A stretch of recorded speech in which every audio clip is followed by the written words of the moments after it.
Not Dr. Bolotnov, but I'm his lucky graduate student that gets to present for him today. My name is Joseph Cambareri. I'm a PhD student in his research group. And in our research group, we focus on multi-phase research analysis, so bubbly flows, turbulent bubbly flows, two-phase research. So just kind of give a broad overview of our research areas. You can break it down into three general sections. I'm going pretty quick because we all want to leave and go home.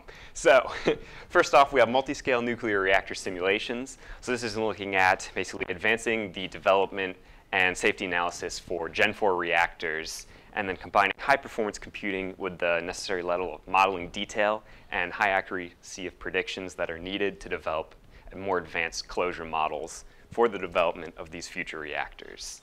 Then there's obviously the DNS, so direct numerical simulation of single and multi-phase flows. So this is gathering high-quality numerical data for those uses in different development of closure models that may not be exactly reactor design oriented, but still very relevant in two-phase flows.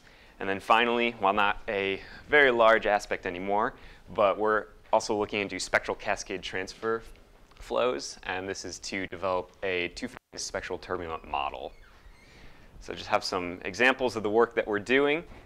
We've looked into the wall effect of deformable bubbles. So this is looking at the specific forces that are acting on bubbles. So with our research code FOSTA that we have, we can actually control a bubble's location within the domain and register the forces that are acting upon it to calculate out some of the drag force, lift force. And by doing this, we can create these 2D plots up here that describe how the lift force develops as you change some of the bubble's parameters. And then running these simulations again and again, hundreds of these, we can then create 3D maps that will describe your bubble's behavior, where you are in your domain, how large your bubble is, your Reynolds number, your Weber number, or your dimensionless parameters. So we also have some plasma applications. These have been talked about, so I'll kind of skip through this really quick. Even some of the same images that you can see. Naveen might have doubled up on his emails that he sent out. So some more work that we're looking at is regime transitions.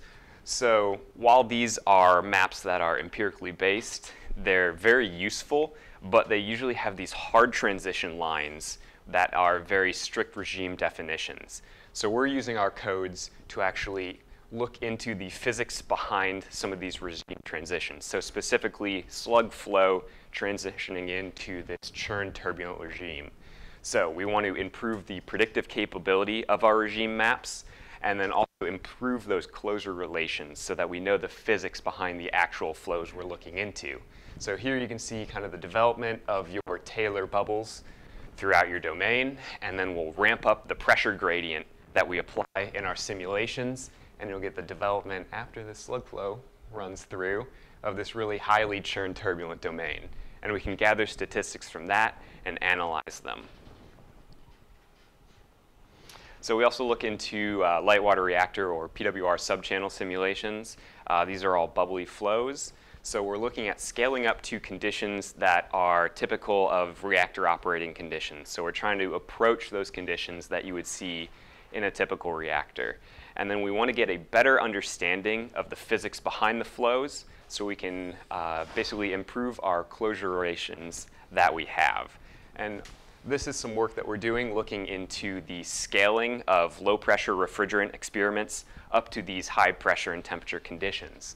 So the breakdown of these models has been observed for subcooled boiling. So we're trying to do some of these numerical investigations to supplement the experimental data that we do have for, again, I keep reiterating, advanced model development.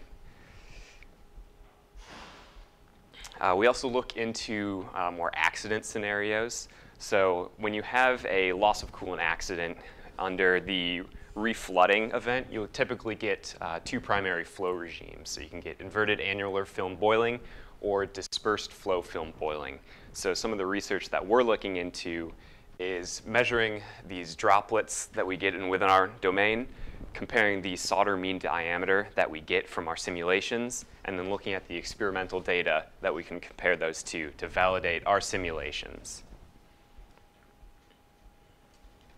Now, some of the more interesting work, I believe, that our group is getting to is actually implementing an evaporation and condensation model within our DNS simulations itself. So this is working to develop the boiling simulation framework, and this has a lot of developmental algorithms underneath this umbrella that you need to evaluate, verify, and then also validate. So we've looked at both pool boiling and multi-bubble flow boiling simulations. And so if you take, this is kind of a representative domain of a simplified PWR subchannel. So looking at a very simple spacer grid and mixing vane, we show that we can apply these multi-bubble full boiling and then condensation and evaporation models to these more complex geometries. And so we're hoping to ramp this up to these larger scale simulations that we're using, incorporating high performance computing, and then moving on into the future to get these large scale simulations that model all of the physics behind your flows. So I believe that's all I have, and we're over pretty quick.